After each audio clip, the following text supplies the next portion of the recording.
y se celebrará y se recibirá aquí el día 23 de abril, el Día de Aragón, en esta sede de las Cortes Aragonesas, la sede del Parlamento.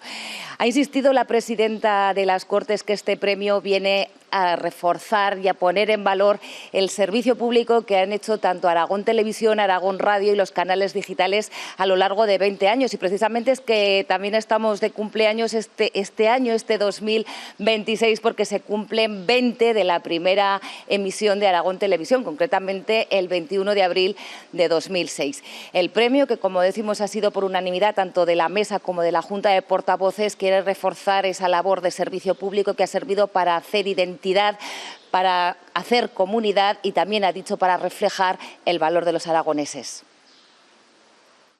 Supone un reconocimiento a sus 20 años de servicio público a los aragoneses, a su contribución a la cohesión territorial de nuestra comunidad autónoma y a su labor constante de refuerzo de identidad aragonesa.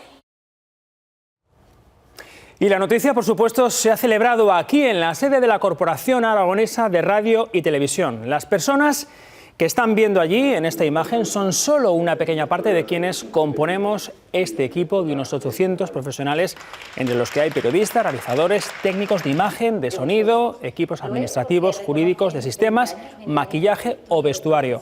La medalla de las Cortes de Aragón supone un reconocimiento al trabajo y un impulso para seguir creciendo.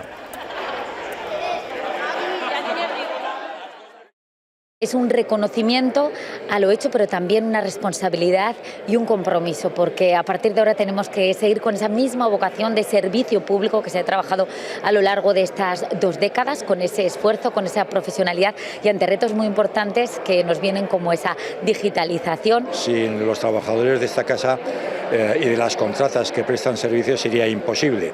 Y gracias también a los aragoneses, porque ellos, con las audiencias que estamos teniendo, nos están reconociendo y están haciendo que efectivamente tengamos un proyecto de éxito.